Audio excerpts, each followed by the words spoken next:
kapag nasusobrahan ang pag-stimulate sa master hormone na ito, ang nangyayari, we go more into fat storage.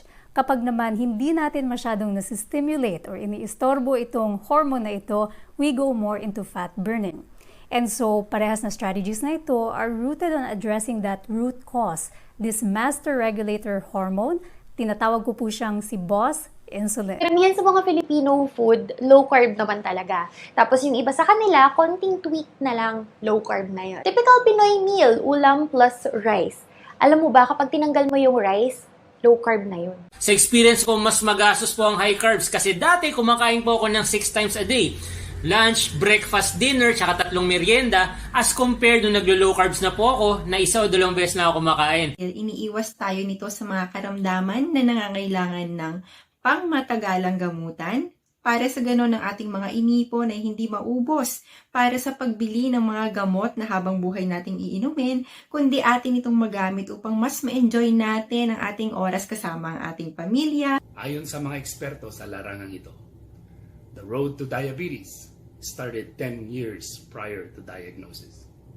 At may kinalaman dito ang insulin resistance. Tayo naghahanap ng pagkain sa pamamagitan ng hunting and gathering, na kung saan naghahanap tayo ng hayop or bunga ng mga puno't halaman na meron. Samantalang sa panahon ngayon, tayo ay nasa tinatawag na instant food period, na kung saan ang ating pagkain ay nanggagaling sa ating supermarket or grocery stores. Pagdating naman sa sustainability, hindi natin aalalahanin yan sa low-carb diet. Kasi unang-una, pag sinabing low-carb diet, hindi siya yung sinasabi nating usual na diet na gugutumin tayo at maraming ipagbabawal sa atin. Hindi ganun sa low-carb diet. And sa pagdating naman sa food sources, pwede natin kunin yan sa bakuran natin, madali natin i-prepare, pansarili natin, and nutritionally, hindi natin aalalahanin o magkaroon ng micronutrient deficiencies. The low-carbohydrate lifestyle gives our body the freedom from all of the hardships we give to it when we are following the standard diet. When it is coupled with intermittent fasting, this helps the body to heal, thereby reversing insulin resistance, thus improving our metabolic health, which encompasses, but not limited to, having better blood sugar control, lower blood pressure, and decrease in body weight. Marami ng pagkakataon ngayon na nagpapatunay na maraming health benefits ang low carb or keto diet. Bukod sa pwedeng bumaba ang timbang mo, pwede ka pang gumaling sa mga sakit mo, and then eventually, pwedeng mag-improve ang overall health mo. So, if you know how to do it right, wala ka namang dapat katakutan sa low carb or keto diet. Mahirap baguhin ang lifestyle ng mga Pinoy, and it's because of yung source of information. Okay, from the government, from the experts, from the media, etc. Kapag mali kasi yung source of info, of course, kapag natutunan ng mga tao yun, mali yung info, mali na rin yung gagawin nila. So I believe, ang pinaka-mahirap is yung source of info. Dapat legit, hindi fake news. Marami po sa atin ang hindi kumakain ng taba ng nyog, taba ng baboy, taba ng baka dahil daw ito ay sanhi ng sakit sa puso. Sa ating low carb conference kung darating no July ay pag-usapan natin na walang basehan ang mga yan at sa makatuwid ay makatulong pa ito ng malaki sa ating kalusugan. Ano naging epekto ng low carbs sa physical athletic performance? Number 1, na-achieve ko ang race weight ko na mas lalo akong gumaan para tumakbo, mas bumilis. Mas lalong naging energetic and yung endurance ko mas maba. At lastly, mas mabilis ang recovery ng mga muscles. Bawal daw ang magpagutom lalo na sa mga taong may sakit. But what if I told you that if you consistently eat just 2 meals a day or 1 meal a day, you can reverse obesity, hypertension, or even diabetes. Ang low carb po ay hindi lang para sa mga may sakit. Actually, mas makaka-benefit dito ang mga taong wala pang sakit dahil meron silang opportunity na maiwasan ang mga lifestyle diseases tulad ng cancer, diabetes, high blood at marami pang iba. Kaya kasama ng ibang dalubhasa sa bansa when it comes to low carb nutrition and fasting lifestyle, we hope to see you this coming July in the first ever Low Carb Philippines 2021 Convention. See you in July. July. Hello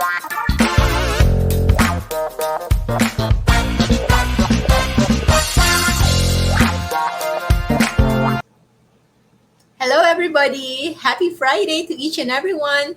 Nandito po tayo ngayon live and I hope you all had a productive week for another episode of What's Up Doc. And of course, this is simulcasted in our Low Carb Con page and of course, our support from Global TV Network. So always po yan. Maraming salamat everybody. Always here tuning in, waiting for our live episode. And our topic for tonight is something special, especially sa mga mommies or soon-to-be mommies na naka-low carb na or nabuntis. Yung iba nga, hindi mabuntis noon. And eventually, nabuntis na.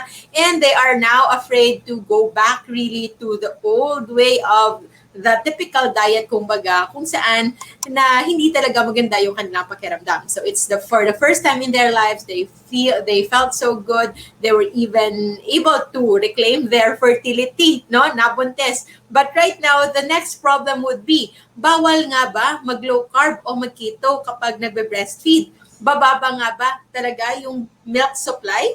Majo-jeopardize nga ba si baby o yung mother? So, sasagutin natin yan one by one. And of course, other concerns that you may have, we have our breastfeeding advocate, our special guest from one of the biggest low-carb and keto and intermittent fasting groups in the Philippines. Okay? So, kahit wala siya sa Pilipinas, her heart is always here. Also known as Pinay Keto. Okay, that's very, very Filipino and that's very, very women empowering. I know maraming empowered women dito sa ating page, sa ating mga groups, And of course, part of our masterclass, I would like to say hi to all of our coaches. Always present yan. Nauna na dito si Shelly. So of course, very empowered woman and supported by her husband, of course, si Dennis. Ma'am Rosemary Villa, one of our pinaksaludo tayo. Pero kasi si Ma'am Rosemary is an RDN, kahit na practicing differently right now. But she has a background in diet and nutrition, and she has been open to low carb nutrition to really improve her own health. Okay, so right now we will talk more about that. So let me welcome our beloved guest, a very good advocate of breastfeeding and women empowerment, and most of all, empowerment when it comes to food choices. So pro-choice po tayo, and we are here to welcome Miss Sheila Sultan of KIFI or Keto and Intermittent Fasting International Philippines Group. Hello, Sheila. Hello. Hi, Good. can you hear me? Yes, I can hear you well. So, 4 hours time difference ba tayo? 5 hours. So 5 hours. 1 p.m. At least good afternoon na rin dyan. Okay, so I'm so glad. Right now, you are in, saan nga ba? UAE?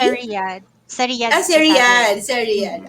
Okay. So, all the way from Riyadh, Miss Sheila is here with us and really took her time to be with us and help us become more knowledgeable and be empowered. And para mawala yung mga unfounded fears and mga confusions and of course, questions. So, kahit hindi pa kayo buntis or hindi kayo nagbe-breastfeed ngayon, who knows, baka merong maghihingi ng tulong sa inyo. And I think this is a very good episode to supplement with that need. So, to start, Ms. Sheila, tell us something about yourself. Of course, you can say hi to all of the KIFI groups dyan na I'm sure nanonood na yan. So hello muna sa KIFI fam.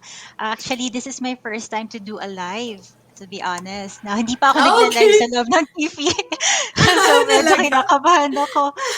But I wanted to say hi and sana support niyo itong Low Carb Con for 2021. This is the first time we're going to have this in the Philippines, and it's nice na ma-share natin yung way of eating natin, low carb and keto, to more people so that they can also benefit. Yung maramdaman din nila yung relief na naramdaman natin. That's really great. Oo, tama po yan. Because as much as in our community, because I understand na mga yung followers natin and the members of our groups, para sa atin talaga, this is already like, parang, ito na talaga, yung pinaka-proper way of eating and surrounded by our kahit online family and online community, sometimes para tayong nakakalimot na it's not everyone pala that is knowledgeable about low carb. Kung tutuusin, no, if we are to put it in statistical side, tayo po ay very minority. Hindi ko nga alam kung aabot tayo ng 1% of the population ngayon na merong alam about low carb. So that is why we are being very active, and we are also encouraging yung lahat ng ating members, lahat ng co-advocates, and lahat ng tao who actually also experience improvement, benefits of doing low carb, incorporation of intermittent fasting. Usually they come together, but kahit isa lang muna, that is already okay para hinay-hinay lang, because we understand, we've all been there na hindi ganon kadali na iwanan kung baga yung lahat-lahat na nakasanayan natin. So first, tell us something about yourself muna. All right. Well, I'm a licensed professional teacher, and I've been based here sa Saudi Arabia for a while. More than 20 years na rin. Dito na ako lumaki. Yeah. Okay. Kasi parang bata-bata mo pa para mag 20 years na dyan. Pero dyan ka na pala lumaki. Okay. So, nasa mid-30s na ako ngayon. Okay. And I attribute naman yung aking youthful na aura sa keto.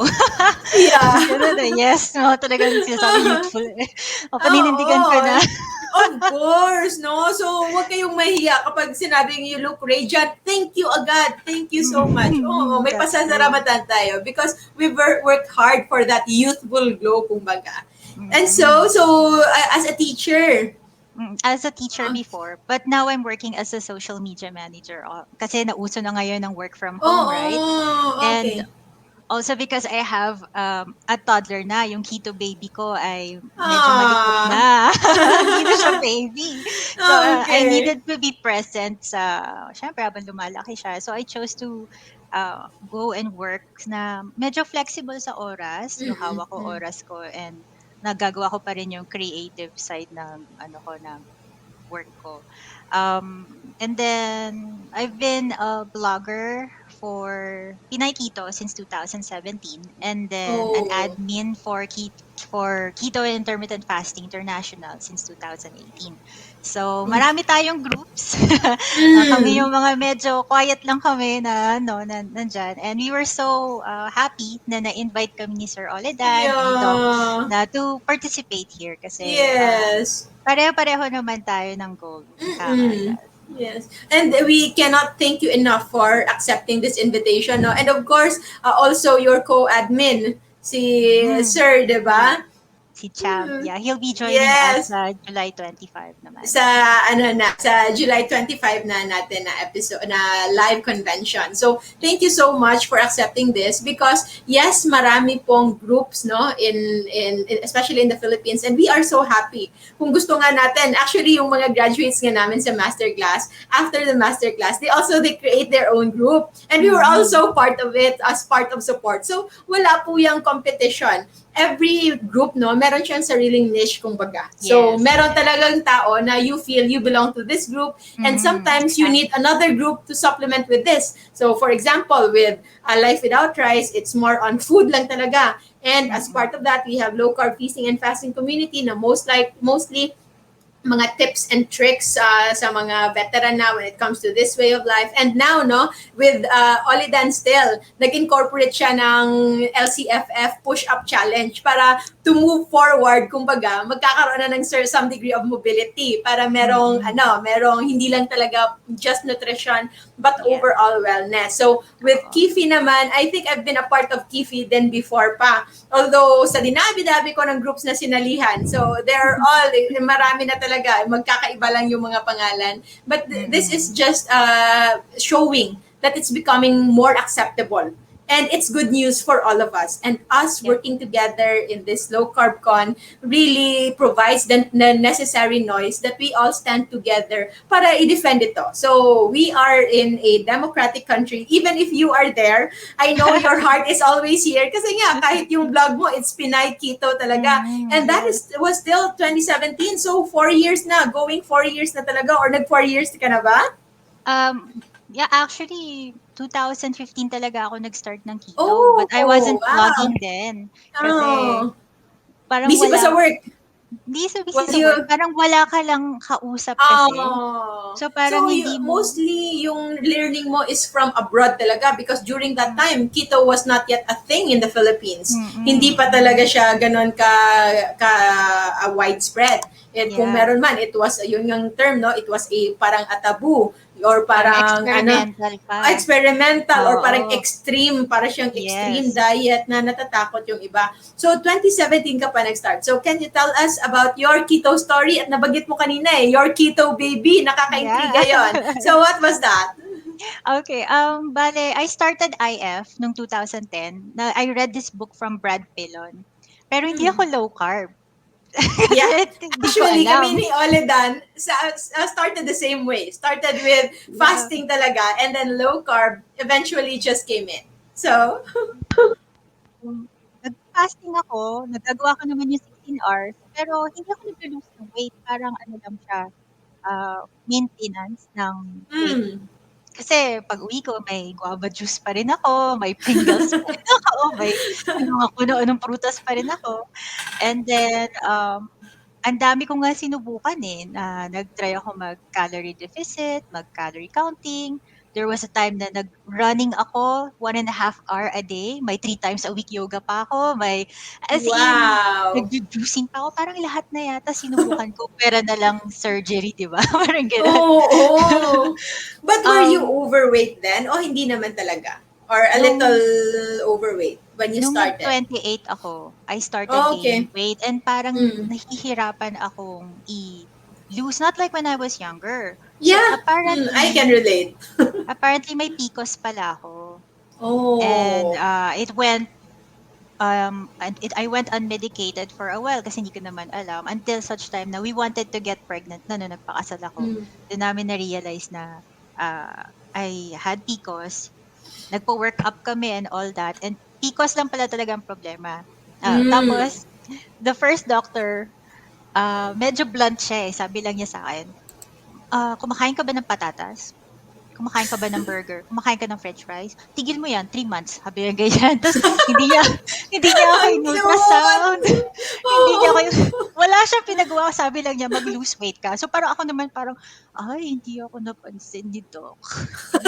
I felt, parang hindi ako nare-relate ni Doc yung problema ko. Parang gano'n. Pero, but you think it was too impersonal?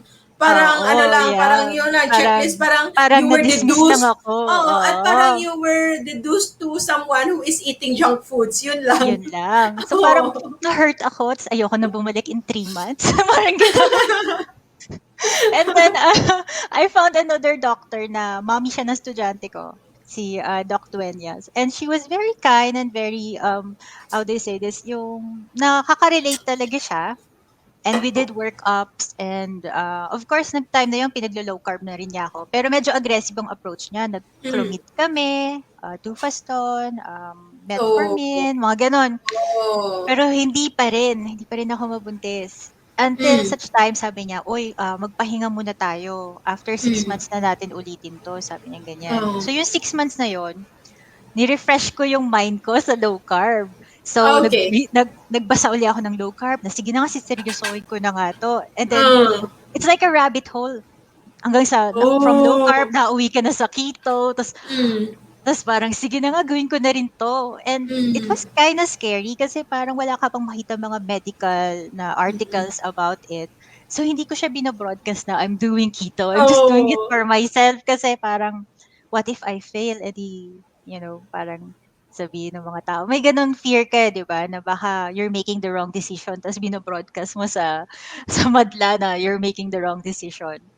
But in a month and a half's time, hindi ko alam, I was actually pregnant after doing keto.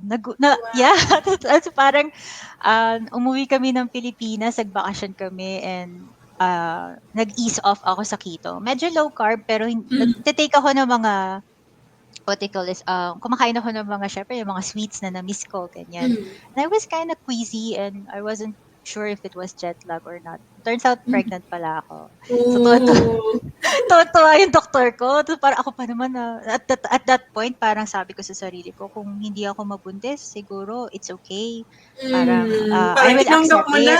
Oo, kung hindi ako mabuntis. Kasi nasa 30 plus na rin ako noon eh. So, I was like, baka hindi siya meant for me. May mga ganun ako. So, I was like, super iba talaga pala yung And then, feeling but na. then you were doing keto, parang for the general health na, and maybe part of it out of curiosity din. Kasi when you were talking about kanina na the time that you were really studying it and going through the rabbit hole, no, I can really relate because that's really what I remember when I first heard, no, na not eating at all. Yung sa akin naman, I was first on fasting talaga. Yung nakita ko nga yung video na not eating at all is better than eating less. Oh my God, bakit? Parang gano'n. So that is when I discovered the importance of autophagy, the activation of ketosis when you are not eating at all, no? Later na lumabas yung keto, that is like a hack kung na para kang nagpa-fasting. But I first discovered fasting. So when I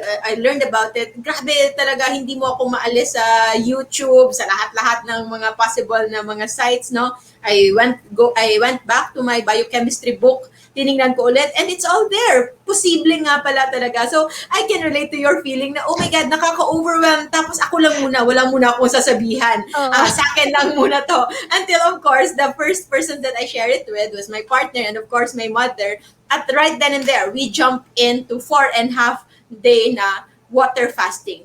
Sabi ko sa kanila, alam nyo ba na merong mga tao sa mundo na isang beses lang kumakain sa araw-araw, tapos ginagawa nila yan for years, tapos kami noon, oh my God, hindi yan I can't believe that. At merong mga tao na isang beses kumakain every 2 days, so umad na every other day, so ADF sa kami, that's impossible. At merong mga tao na regularly nagsa 7 days fast in a year. So kami, hindi talaga makapaniwala noon. So if they can do it, let's see if we can. So kahit kalahati lang, mag 4 days lang muna tayo. So sinubukan namin. But we were doing the same kind of task that we did, no? And we were just prepared with just salt and water. But of course, hindi namin pinilit if we were feeling, if we weren't feeling good. And so far, we were able to finish that. And I can just relate, no, na yung overwhelm nga, yung awe and amazement ng learning it for the first time. And the idea na you cannot, parang gusto mong i-share, pero natatakot kang i-share kasi baka, your brain is telling you that it really makes sense. Yeah, every science, every evidence is telling you that it's really scientifically based, no, evidence-wise, and common sense din. Based on history, based on evolution, this is how we eat. And we were supposed to live this way. At for the longest time talaga, everything that you believed in, na bawal magutom, dapat kumain parati na pa ng crackers, lahat siguro tayo, merong history na yung bag natin is merong mga candy, gusto-gusto natin yung mga packet size, bite size na kung ano-anong chocolates or kung ano-anong gums, no? And hindi pala yun essential. And aside from it's not essential, it's the one that's causing problem from all of us. So with you, after you learned that you were pregnant, what did you do after? So, syempre sinabi ko sa doktor ko and amazed siya kasi supposedly nagpapahinga kami. Pero She sabi didn't niya, know that you continued your journey and even went deeper. So sabi niya, sige, mag-low carb ka pa rin kasi nga we want to avoid gestational diabetes. Sabi niya ganyan. Kasi nung nabuntis ako, hindi pa naman ako payat na payat noon. Pero masaya na ako kasi nakapag skinny jeans na ako, yung ganyan. Pero hindi pa ako skinny na payat. So sabi niya, tuloy lang natin yung low carb mo. Pero hindi niya sinabing bawal ang root crops, mga ganun. So, ang tinanggal ko lang talaga is sugar, mga chocolates. Yung refined saka carbs yung and rice. processed carbs. Yes. And grains. Pero kumakain ako ng carrots noon, kumakain ako ng potato. Patatas. Pero, ang tawag doon, yung steamed mashed or steamed, ganyan. Mm. Sabi lang niya na avoid mo yung mga processed. So, hindi ako, kumbaga parang moderate low carb lang Yeah. ang ginagawa ko nung pregnant ako. But I didn't know it was called moderate Oo. low carb or gano'n. Basta yun lang yung sabi ni Wala Doc. pang label nun. Dumating pa nga sa point na nung mini-measure nila si baby, sabi, uy, sabi ko yan, kumain ka na nga ng burger, sabi nga sa akin ni Doc. Kasi parang masyado ka yatang conscious sa ano mo, sa diet mo ha, sabi ganyan. Kumain ka na ng burger, sabi niya. Kasi Kasi talagang yung mga OB, pinagagalitan din nila yung mga mami na sobrang conscious. Kasi nga, oy, wag kang matakot na, kasi yung iba, they're so too conscious na ayaw nilang tumaba while they're pregnant because the Yes. priority talaga is for you to supply the proper nutrients for your child, no? At Yes. nakikita kasi nila yan kasi merong expected growth na Oo. yung baby on a certain time. So alam niya, parang nagugutom ata yung baby mo, ano ba? Kaya, Okay. sabi ng asawa ko, ano bang kinakain mo sa school? Kasi at the time, nagtuturo pa ako. Ano bang kinakain mo sa school? Normal lang, yung binabaon ko, ganyan. Minsan yung mga estudyante ko, nag-iiwan ng chocolate sa faculty room. Yung parang naaawa sila sa akin na wala daw ako chocolate. Pero, cute! nakakatuwa kasi parang nung buntis ako, parang the whole class was anticipating the baby eh. So, They're so was happy very- for you. Mhm. And then, nung ano naman, as nakakatuwa, nung nanganak ako, saktong 40 weeks. Wow! Yeah. Hindi talaga siya lumagpas. Parang sakto lang. Tapos hindi naman siya kalakihan kasi nga hindi naman ako matakaw at the Nag-overeat time. talaga. Oo. Nagawa ko siya ng normal. So I was like, Wow! yes! That's so Kasi nice. I was preparing my Oh. husband na paano kung Baka kailangan ma-CS, o ma-CS, ganyan. ganyan. Oo. So nakakatuwa. And then, dun na pumasok yung struggle ng breastfeeding. Akala ko kasi pag nag-breastfeeding, akala ko natural na natural. Kasi may pag pinapakita nila sa media, parang the most natural and beautiful thing in the world is breastfeeding, di ba? Hindi pala ganun kadali. Grabe ka struggle yun. Struggle yun, especially for first-time moms. Especially for first-time moms, sobrang hirap talaga. I've been parang somewhat coaching, guiding kasi in med school, I'm a believer of tapos meron talaga kaming mother and child program. So, dapat lahat ng doktor nag-advocate ng breastfeeding. Tapos, syempre, wala pa naman akong baby. So, I cannot really say, by experience. Pero, in theory, alam namin how to manage possible. Like, mga inverted nipple, yung mga challenges of latching on, may mga techniques. Pero based on experience with my closest friends and my sister-in-laws, hindi talaga siya ganon ka-easy, kumbaga. It needs some degree of getting used to, and really, meron talagang point na kailangan mong paniwalaan that this is possible. Kahit parang impossible na, you have to believe that it is possible for you to exclusively breastfeed your child. Or else, meron lang first few days, mapapressure ka sa iyak ng bata at para ka na talagang mag-give up at bibili ka na lang ng formula milk kasi akala mo ginugutom mo siya. But actually, those are the point na all the more that you need to stop yourself from considering formula milk because the cry of the baby will be the most important and strongest stimulator of breast milk production. So, at yung iyak po ng baby ang tiyan ng baby ninyo ay parang lemonsito lang. So, calamansi. Okay? Calamansi size lang. So, actually, few drops, no? Kasi akala mo, I'm not producing enough, hindi yung enough yung breast milk ko, so baka kulang. Actually, hindi. After a while, mabubusog yan. Madaling mabusog, but madali ring magutom, and you will be providing enough. And what happened to you? And before we end, we have Marie Ruth, sabi niya, got PCOS too, so she can relate. But after low-carb lifestyle, I got pregnant 2017. I got 2 kids. So thankful for this lifestyle. Exclusive BF din. Now I'm encouraged to do this more than ever. So that's really, really good. So we are so happy. Meron din isa, si kanina, we have Tammy. I do breastfeed while on keto diet and I do fasting too. So far, meron akong milk supply. I've been doing this for 5 months and my baby is now 10 months old. See? So these are real testimonies. So to continue, baka masagot na rin along the way, how do I start breastfeeding Mama here for 1 year and 9 months. I'm sure ready na to. 1 year, 9 months, lumalakad na. Tumatakbo na nga yung bata. Sige, to continue with your story. Okay, so wala kasing lactation consultant dun sa hospital na nanganak ako. So, ang kinukulit ko yung doktor ko. Dok, paano ba to? Dok, paano ba to? Actually, meron na akong milk. Hindi lang lumalabas kasi hindi makapag-latch ng maayos si baby. And so, nagpa-pump ako for 3 months. Hanggang sa natuto siyang mag-latch ng natural. So, yung puyat na papatulogin mo siya, tapos after niya matulog, magpa-pump ka, maghuhugas ka ng bote, tapos matutulog ka, tapos magigising ka na lang, umiiyak na naman siya kasi gutom na naman siya. Sobrang stressful. And although I wanted to go back to low carb, so ako mismo, hindi ko kinaya. Kasi pagod na pagod ako and I was so Yeah, stressed. and the hunger of breastfeeding, iba daw talaga kahit sa, compare mo when you are still pregnant. Mas iba yung urge ng breastfeeding mama as compared to just a pregnant mama. Okay? And Ang then, mali ko nun, di ba, I'm always hungry nga.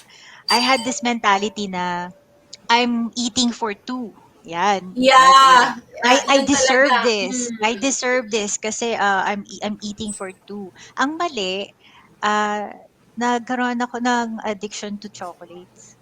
na-trigger ulit. Oo. So, imagine mo, there came a point na isang box ng KitKat, mauubos ko sa isang upuan. Hindi, mindlessly eating lang ako. Na talagang, oh my gosh, ganyan. And one day, nakita ko yung picture ko ng group picture. And I was like, Ganyan na ba ako?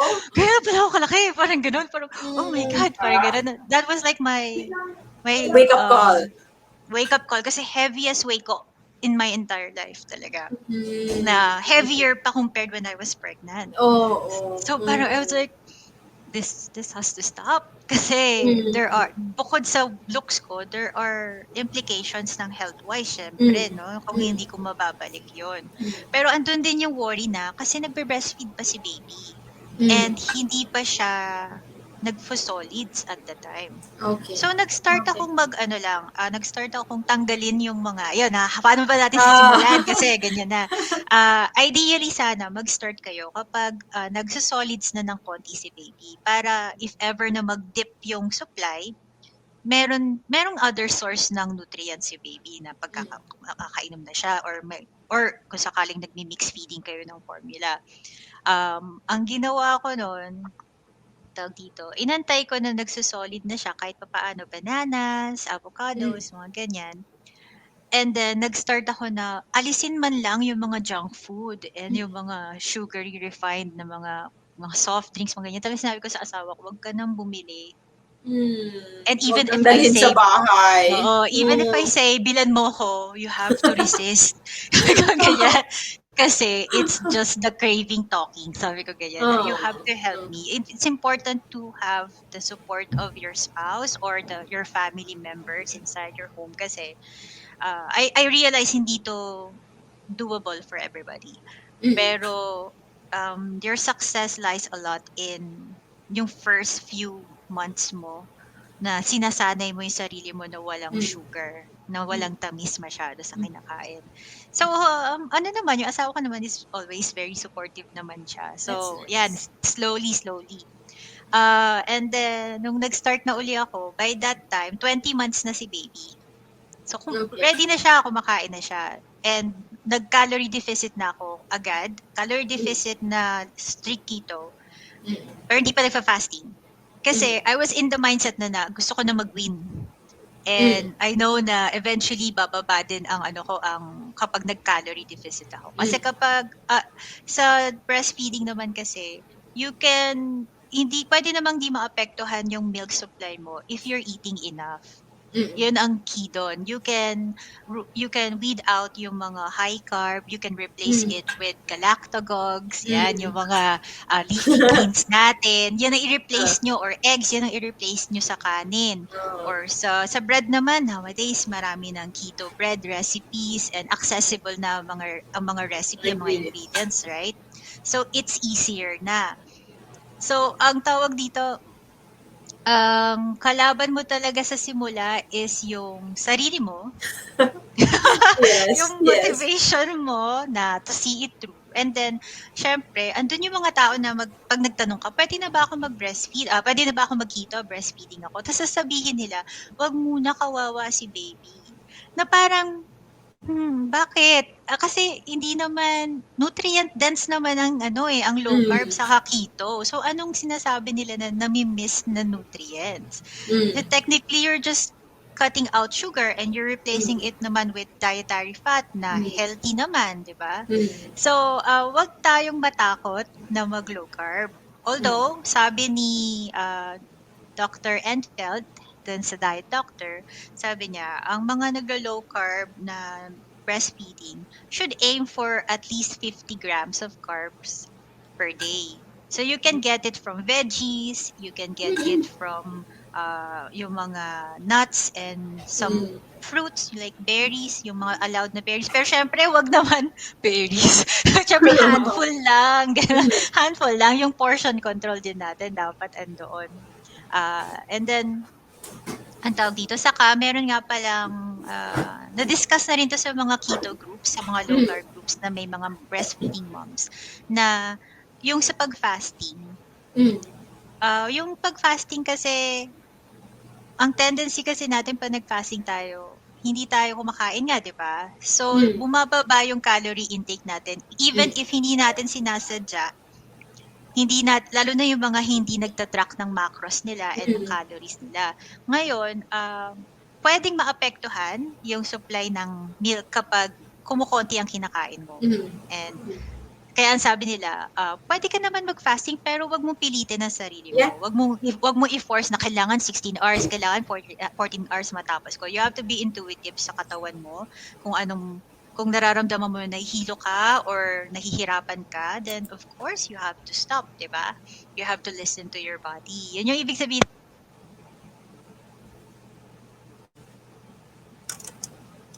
Yeah.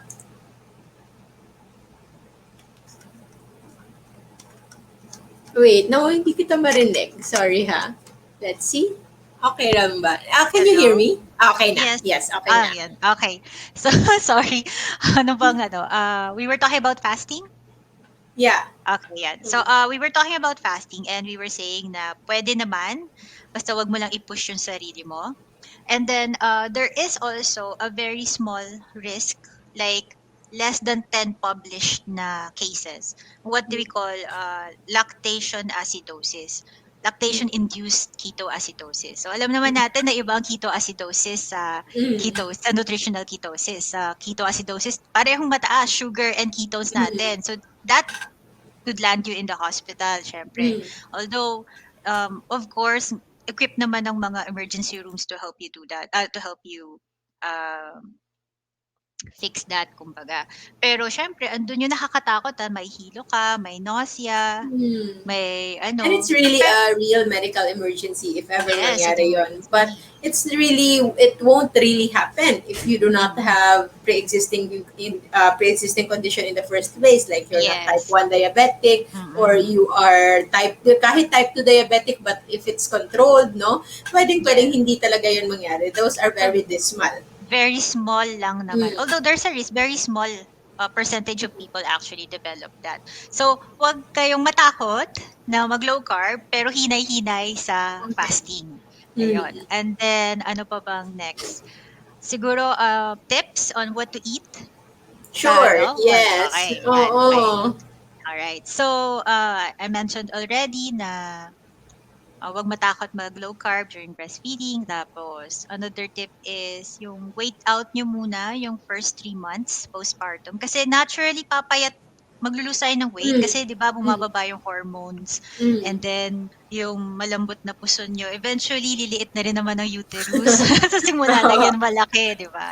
So, dun sa part na yon, iwasan lang yung mga sugary, yung mga processed na sweets, yung mga bread siguro pwede nang i-replace with keto bread. Ganyan, kasi mas madali na siya. And then, drink lots of water and electrolytes. Yan. Hydration is the key talaga. Hydration. Kasi, yung ng normal na activities natin, nadidehydrate tayo. Tapos pag nag-keto tayo or low carb tayo, the first 2 weeks, naglo-lose talaga tayo ng electrolytes, di ba? What more, na meron kang human being na nakalatch sa'yo and constantly taking fluids from your body. So you have to replenish. And meron ding si Kelly, what's her name? Kelly Bonyata, yung isang international board certified lactation consultant. She was also discussing the topic of magnesium and calcium deficiencies in women who are breastfeeding, and it can affect yung supply nila. So apart nga sa normal low carb people, kailangan natin ng electrolytes. We need more magnesium and calcium when we're breastfeeding. And meron kaming moderator who's been doing keto carnivore and breastfeeding also. Shinare niya daw dito sa one of your live dati yung recipe for electrolytes. So I will share it later, pero basically it's just 500 ml of water with 1/4 teaspoon ng salt, 1/2 teaspoon ng cream of tartar, 1 scoop ng magnesium glycinate powder, and then sweetener. And then nilalagyan lang daw niya ng, for example, hibiscus tea, kung gusto niya parang cocktail, yung ganyan. Yun, maganda, hibiscus tea, may antioxidant yun. Tapos hindi siya based sa fruits, di ba? Tapos medyo maasim siya, masarap siyang lagyan ng sweetener. Para rin siyang juice, so okay din siya. So ang suggestion niya is to take 500 ml to 1 liter per day. Nung ginawa daw niyang 1 and 25 liter per day, by the second day, na-engorge na daw siya. So, doon niya na-realize na nakakatulog talaga. Fluids and talaga. And then, sa mga food naman, kasi lagi inisip kasi nila pag low carb sa keto, mamahalin agad eh. Hindi. You can actually do low carb and keto na kung ano lang swak sa budget. So, for example, nagbabudget tayo, malunggay, kangkong, yan, spinach, kung medyo, saka bone broth, saka meat. Yan, kailangan talaga natin yan when we're breastfeeding. Kung medyo may budget, almonds, sesame seed, fennel, mga ganyan. They are good sources of magnesium. Again, an electrolyte that's crucial sa atin when we're breastfeeding. Saka, kung ano naman, tulad ko, nung time na yon, wala kasi dito sa Saudi, bihira ka makakita ng malunggay sa grocery stores. So yung sabi ko, dapat i-grab talaga ng Filipinos kasi I know a lot of Filipinos abroad trying hard to try to grow malunggay out abroad pero hindi talaga tumutubo. But in here, yung malunggay namin dyan, tumataas, pinuputol ko, tapos itutusok ko. Ngayon, parang 6 na silang malunggay na ka-height ko lang. So, ganun siya ka-amazing. So, we can maximize. So, if we have malunggay sa natin. Dito may malunggay sa mga Filipino store, pero kasi malayo sa bahay namin. Tapos mahal, syempre, kasi imported. So what I did was, nagpadala yung mother-in-law ko ng malunggay supplements. Yung powder. Yan. Yun ang ginagamit ko dati para to supplement. And then, one last tip ni Bianca Ray, I spoke to her. She's also a breastfeeding counselor na ILCA registered. Sabi niya na apart from the diet, of course, you have to remember that supply is based on demand. So, kailangan, kung gusto mo pa rin i-breastfeed si baby, kung nagda-diet ka, tuloy-tuloy lang ang pagpapadede. Kasi, yun ang nag-stimulate sa glands natin to produce more. Yung constant na suckling ng baby. Saka actually yung pag-cry, totoo talaga yun. Yung pag may umiyak na baby. Hindi ko talaga malilimutan yan kasi nasa exam talaga namin yan in pediatrics. What is the most potent stimulator of breast milk production? Tapos merong letter A, yung mga oxytocin, and then meron pang mga hormones, meron yan. Tapos merong isa, cry of a baby. Tapos yun pala yung answer, tapos mali kami. Tapos kaya hindi pala namin nabasa, but it's in Del Mundo. Yun po yung parang Bible ng pediatrics. Del Mundo book, by Dr. Del Mundo, a Filipino scientist din. And yes, crying of the baby. So, yung mga mommies, yung natatakot na naaawa sa baby nila, I think doon talaga nagfe-fail yung mga mommy kasi awang awa na sila sa baby nila at feeling nila they cannot provide enough. So, bibili na lang ng formula milk tapos paiinumin. They didn't know that that act alone will stop you from producing your own milk. So, kailangan talaga, it might sound excruciating na marinig mong umiyak yung baby mo, but that is also very crucial for you to continue to produce your breast milk. So, kailangan ko talaga marinig mo yun. Sa kapag nag-low carb ka, huwag ka matakot na magdi-dip masyado yung supply mo. Kung mag-dip man, usually kasi nagbabago yung consistency ng milk. Yeah. More fatty instead of fluid. In fact, I was able to store up enough breast milk that I was able to give it to my sister-in-law. Wow, that's nice. Doing low carb. So meron talagang supply. Hindi I was actually walking around lopsided for a few months kasi talaga kung saan lang mahilig si baby, syempre doon nagsusupply, di ba? So hindi po totoo na mag-dry up. Kung magbago man ang supply, you just need to increase your calories and to increase yung latching para bumalik yung and of course you have to drink lots of fluids. Yan, yung first 3 na yan. Yan. Thank you so much. Sobrang ganda ng mga tips na yon. So to emphasize, usually, we always go back to evolution. And by evolution talaga, we cannot help na magkakaroon talaga ng panahon that a mother can get pregnant during the time of famine. And the body will always, the body by evolution will always prioritize the offspring. Isa-sacrifice po kung kailangan ng katawan ang mommy before the baby. Okay? So, a mother, kahit malnourished pa, nakikita mo yan. Even in most stricken places, yung mga talaga, deprived na areas, the mothers are breastfeeding their children. Pero sila, butot balat na. Of course, we don't want that. But just know that you will not jeopardize your baby's supply, okay? Especially in just a month or a certain period. So, but if you want to be safe about it, so you can just continue eating, pero you do not need carbohydrates, especially refined sugars, to do that. Your breast milk is mostly composed of fats and proteins, okay? And those fats and proteins will be coming from your blood, okay? Akala ng iba, saan galing yung milk? Actually, hindi man siya imaginable, but it's coming from your own blood.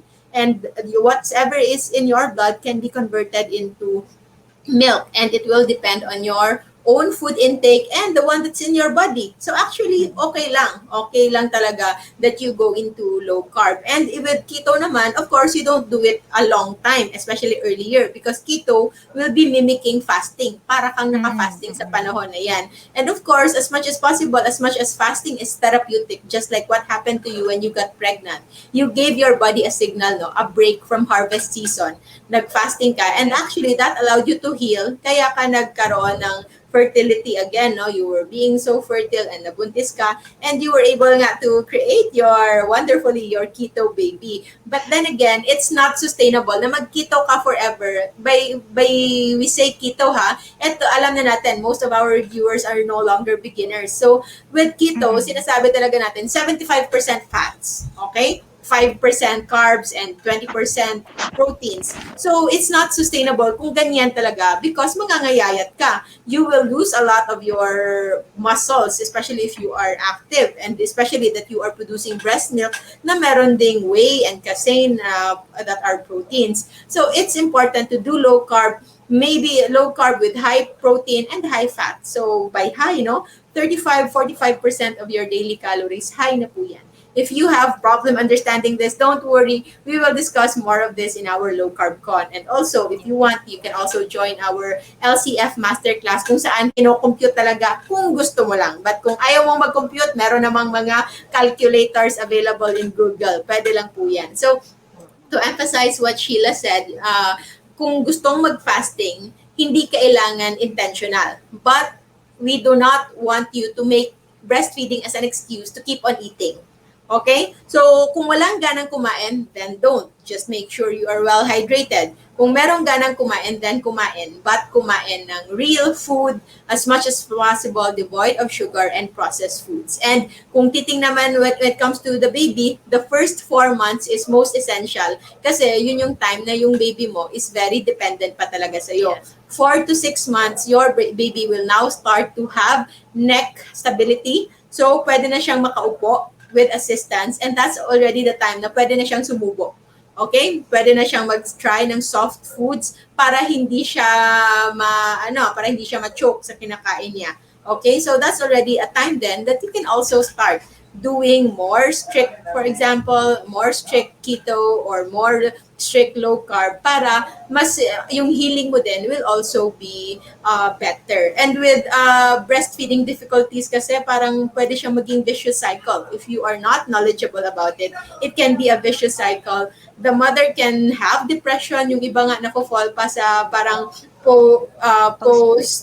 postpartum depression, no? Meron siyang postpartum na disorder na hindi na natin malaman kung saan talaga nanggaling. So addressing it or knowing what to do on these times is really good because kapag napabayaan mo yung sarili mo, you will feel so bad, you will feel so low, you will look for comfort na para you will feel good, and one of those comfort could be a box of KitKat na ikaw lang uubos. So of course, we don't want you to be that, especially na sayang that you already got pregnant and you were able to successfully deliver your baby. So now it's another challenge, a different challenge. But know na for the mothers out here, meron talagang pag-asa. I know people who are close to me who were doing OMAD, so 19 hours. So it's true what Sheila said, na even if hindi mo intentionally lower down your calorie, but it's a given that when you do fasting,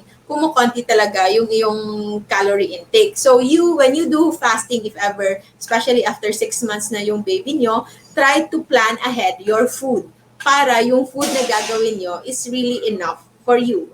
Prioritize proteins. Go, kung pwede nga lang, kung yun, yung mga green leafy, no? Kung pwede in powder form or whatever. Kasi minsan, if you eat them first, baka mabusog ka na and you will have smaller appetite na lang space for proteins, for meat and eggs and all that are very important as well. So try to balance out, distribute well. So even if, for example, sa OMAD, 5 hours window yan, eating window. So for example, kumakain ka ng 12 noon, of course, no, you are being hydrated all throughout the time. And then by 12 noon, dun ka palang kakain talaga ng solid. And then by 3 p.m., you can eat a little. And by 5 o'clock, you can still eat again, no? Protein-rich, nutrient-dense. Kung meron sa inyo nagsasabi na you might be nutrient deficient if you will do low carb and keto, then that way of eating is not the right kind, okay? You have to seek consult. Magpa-consulta o magpa-coach sa talagang may alam when it comes to proper keto, proper low carb. Kasi yung properly done low carb and keto ay hindi ka magiging nutrient deficit, okay? Except for electrolytes, yes, I couldn't agree more with the need for electrolytes. Normal people need electrolytes. Low carb people need more electrolytes. Low carb breastfeeding mothers, all the more, times 2, times 3, the need for electrolytes. So, lahat talaga. And I understand na meron talagang mga scary stories na sabi nila nagkaroon ng emergency, na nag-keto, ng ganyan. Pero alam natin, those are not well-guided kind. Okay? They were rushed into the emergency room, yung iba life and death at lahat-lahat. And yung pinaka-bottom line is just electrolyte imbalance. So, electrolyte imbalance is really, really important po. So, marami, at least sa Bahrain daw, dito, meron ng successful na kapag tanim siya ng malunggay sa kanyang backyard. So, very good po. Mabuti naman. Turuan niyo po ang lahat kung paano gawin yan. And we have Christine. Ako nga po, naging matakaw talaga. Siguro ako while breastfeeding my 3 kids. Yung eldest, second child, nag-tandem breastfeeding ako sa kanila for almost 4 years ito. Naman si Bunso, almost 3 years breastfeeding din. Kaya nagulat na lang ako nang nakapag 6.6 na ako sa HbA1c. Sana 10 years ago ko pa natutunan. But it's okay. Don't worry. Walang problema. At si Coach Jean, merong ganyang tea, yung hibiscus ito. Because I'm not sure if it's okay or not. It is okay because hibiscus tea is just a flower. So yung ina-allow natin are and even flowers. Pero wag lang yung fruit teas kasi yung fruit teas matatamis na. Hibiscus, gumamela lang ata yun, di ba? Di ba gumamela? Gumamela lang po yung hibiscus. So, Eileen, sabi ni Eileen, thanks for sharing good information. Watching from SK, I'm just asking if it is okay to use moringa powder on my smoothies, like avocado smoothies. For me, it's okay. Okay na okay po yung moringa. Pero if you are prepared din sa taste, because moringa powder can be really, really strong. Yung kapatid ko sa barko nagtatrabaho, meron daw siyang dalang malunggay powder nga. Isang teaspoon lang ng malunggay powder sa isang parang 1 liter preparation ng kanyang ice cream na ano yun, all cream cheese, all the heavy cream, isang malunggay lang, naging malunggay na lahat yung buong lasa ng 2 litrong preparation ng parang 1 gallon ata na ice cream na yon, ganun ka-strong yon. So one way, if you want, my sister-in-law, Angela, actually baked her own malunggay cookies nung breastfeeding siya. So kahit ano lang, lagyan mo yung chia, lahat ng all okay ingredients, almond flour, chia seeds, no? Combine mo lang sila, lagay ng egg, shape it into circles, bake mo lang or i-toast mo lang, meron ka nang mapapapak na at least merong rich in iron, and at the same time, yun nga sabi ni Sheila, galactogogues. Okay? Galactogogues, galactose, so it's milk, gogues is yung yun yung nagpupush na to secrete more. So, pasend uli ng recipe. So, the recipe somewhat similar lang naman sa ginagamit natin for general general fasting electrolytes. So, per 500 ml, you can do 1/4 teaspoon salt, half teaspoon lang na cream of tartar. You can even go up to 1 teaspoon of cream of tartar. And then the magnesium powder. So, yung iba-iba yan. So, sabi ko, whatever magnesium you have, you can do Epsom salt. Pero for breastfeeding, of course, we want the approved talaga. So, yung sinabi ni Sheila, the magnesium glycinate powder, you can buy it. Maraming available. We are not promoting any brand. So, any brand that you trust, no? Sa mga health store, bumili lang kayo. Marami lang yan. Meron ding drops, magnesium drops. Those are also okay. Yung iba nga, kung wala talaga, you can also do spray or yung Epsom salt na sa paa. Magnesium are well absorbed in our skin. So, pwede din po yan. So, whatever works for you, actually. So, alternative daw po sa shirataki rice. Gulay. Hindi na ako bumibili ng shirataki. Once ko lang siya ginamit, tapos parang hindi ko nagustuhan, tapos ang liit ng portion. So, para sa kanyang price. So, ang ginagawa ko talaga either broccoli or cauliflower or egg. Scrambled egg. Scrambled egg and other vegetables. For eggs naman, for you to not overdo your egg yolk at minsan nakakaumay din, you can try the egg white rice. So yung egg white lang, separate the egg whites. You can make the egg yolk as low-carb keto flan, leche flan, pwede yan. But the white can be the best neutralizer sa inyong pagkain. So the first mindset, I think it was also Doc Fino who emphasized na hindi natin kailangan magkaroon ng rice alternative. Yes. It's just in our mindset na kailangan tayo ng kanin. Actually, walang kailangan rice alternative. And now we are so used to eating foods na wala talagang kahit anong rice alternative. If old mindset lang, ulam. But now we know that these are nutrient-dense foods. Actually, yun ang first pitfall ng mga baguhan sa low carb, saka sa keto. Naghahanap kasi talaga sila ng alternative for rice. So, kaya napapamahal. But actually, hindi talaga. It's a matter of mindset. And first is the realization that rice was became a staple for us Filipinos because it's cheap and it's bulking. Pero sa ngayon, we are not just after what's cheap in short term, but what's really affordable in the long run. And what is affordable in the long run is for us to have good health. And actually, mas tipid talaga yung low carb, especially with fasting, kasi you will trim down your eating times, from 6 times a day, 7 times a day. It can just be boiled down to 1.5. 1.5 kasi 1 heavy meal, 1 light meal. So actually, very, very affordable. And you can know and learn more about this in our Low Carb Con 2021 Next week na po yan. It's going to be weekend, Saturday and Sunday. I hope to see you. Marami po tayong tips. We have speakers. We have practical tips, no? We also have scientifically heavy talaga na mga presentations to make sure that we have enough scientific evidence to back it all up. Pero it will be a practical approach kung paano po simulan. So, thank you so much, Sheila, for gracing us with your presence at nagkaroon tayo ng pre-convention episode as a prequel. Kasi punong-puno yung schedule natin with our Low Carb Con that we want to emphasize the importance of breastfeeding and proper nutrition for breastfeeding mommies para na rin po sa mga baby. So, thank you so much. And before we end, no, what can you leave as a message or ano ba yung pinaka-importanting gusto mong takeaway that you learned yourself na gusto mong always maisip talaga ng mga naglo-low carb ngayon? Okay. First off, magte-thank you muna ako kay Liz Militar, Lontok. Baka I forgot kasi to mention her when I shared her electrolyte recipe. And then, siguro yung lesson learned here is walang masama that we want to look good physically.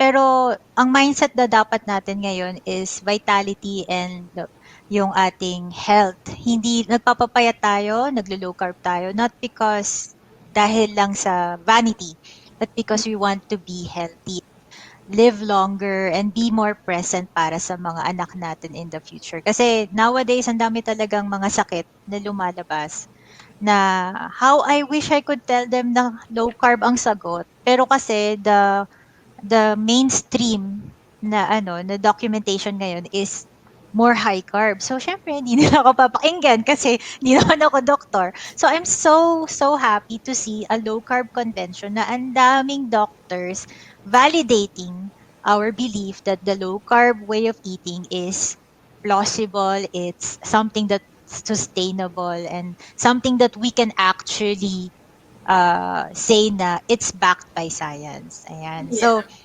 huwag kayong matakot mag-low carb.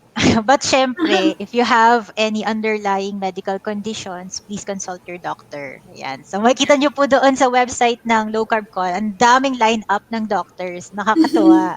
So you can best to consult your doctor first if you have something na issue, kumbaga, kung meron kayong underlying issues. Ayan. And thank Doc, you so thank you.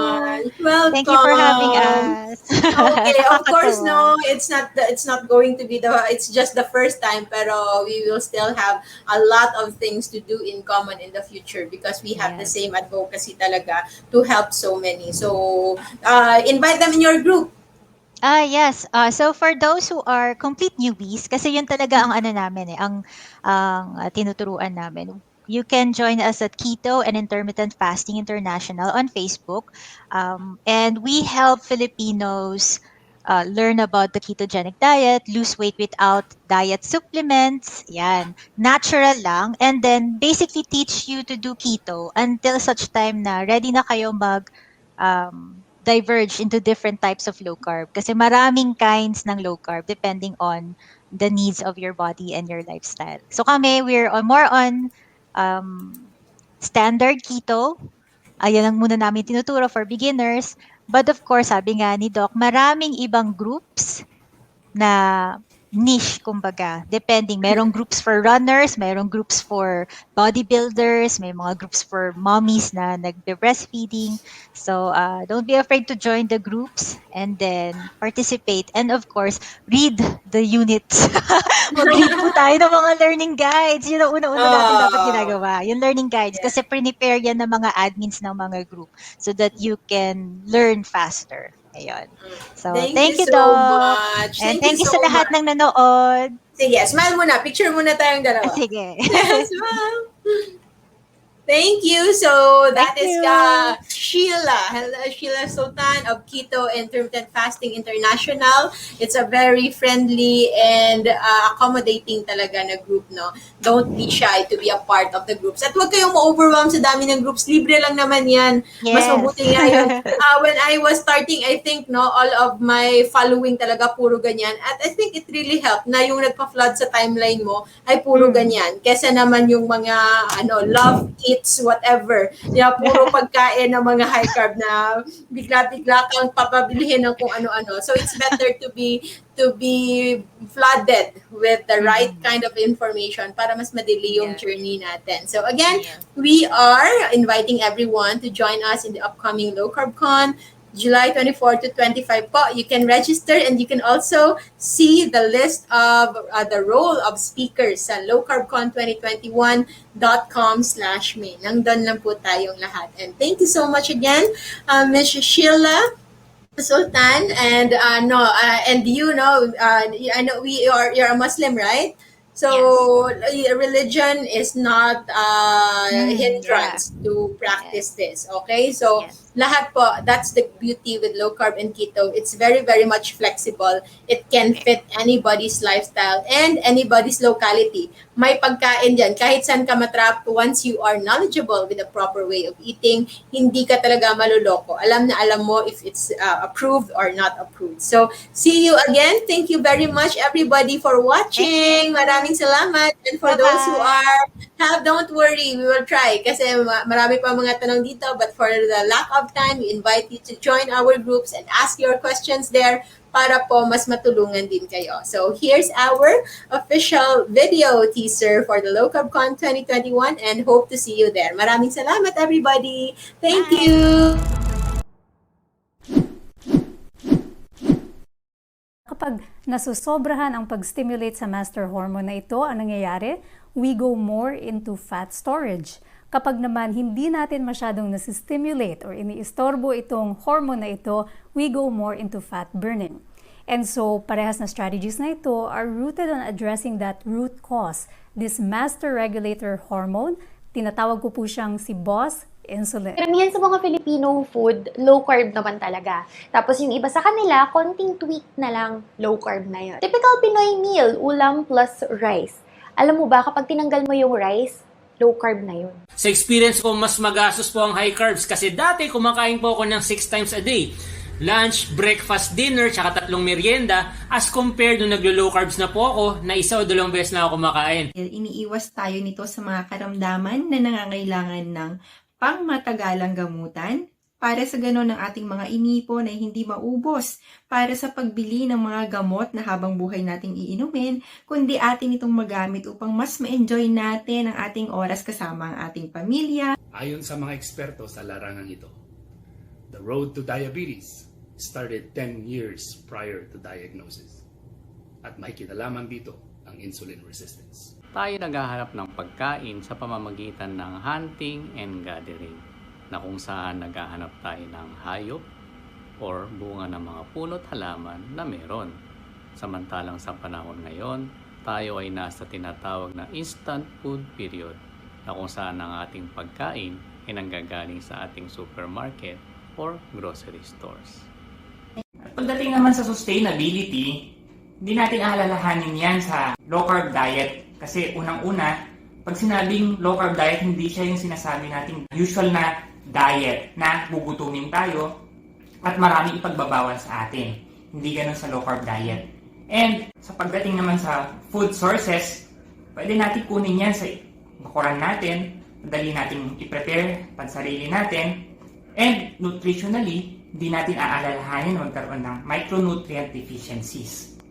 The low carbohydrate lifestyle gives our body the freedom from all of the hardships we give to it when we are following the standard diet. When it is coupled with intermittent fasting, this helps the body to heal, thereby reversing insulin resistance, thus improving our metabolic health, which encompasses, but not limited to, having better blood sugar control, lower blood pressure, and decrease in body weight. Marami ng pagkakataon ngayon na nagpapatunay na maraming health benefits ang low carb or keto diet. Bukod sa pwedeng bumaba ang timbang mo, pwede ka pang gumaling sa mga sakit mo, and then eventually, pwedeng mag-improve ang overall health mo. So, if you know how to do it right, wala ka namang dapat katakutan sa low carb or keto diet. Mahirap baguhin ang lifestyle ng mga Pinoy, and it's because of yung source of information. Okay, from the government, from the experts, from the media, etc. Kapag mali kasi yung source of info, of course, kapag natutunan ng mga tao yun, mali yung info, mali na rin yung gagawin nila. So I believe, ang pinaka mahirap is yung source of info. Dapat legit, hindi fake news. Marami po sa atin ang hindi kumakain ng taba ng nyug, taba ng baboy, taba ng baka dahil daw ito ay sanhi ng sakit sa puso. Sa ating low carb conference kung darating no July ay pag-usapan natin na walang basehan ang mga yan at sa makatuwid ay makakatulong pa ito ng malaki sa ating kalusugan. Ano naging epekto ng low carbs sa physical athletic performance? Number one, na-achieve ko ang race weight ko na mas lalo akong gumaan para tumakbo, mas bumilis. Mas lalong naging energetic and yung endurance ko mas maba. At lastly, mas mabilis ang recovery ng mga muscles. Bawal daw ang magpagutom lalo na sa mga taong may sakit. But what if I told you that if you consistently eat just 2 meals a day or 1 meal a day, you can reverse obesity, hypertension, or even diabetes? Ang low carb po ay hindi lang para sa mga may sakit. Actually, mas makaka-benefit dito ang mga taong wala pang sakit dahil meron silang opportunity na maiwasan ang mga lifestyle diseases tulad ng cancer, diabetes, high blood at marami pang iba. Kaya kasama ng ibang dalubhasa sa bansa when it comes to low carb nutrition and fasting lifestyle, we hope to see you this coming July in the first ever Low Carb Philippines 2021 Convention. See you in July. July.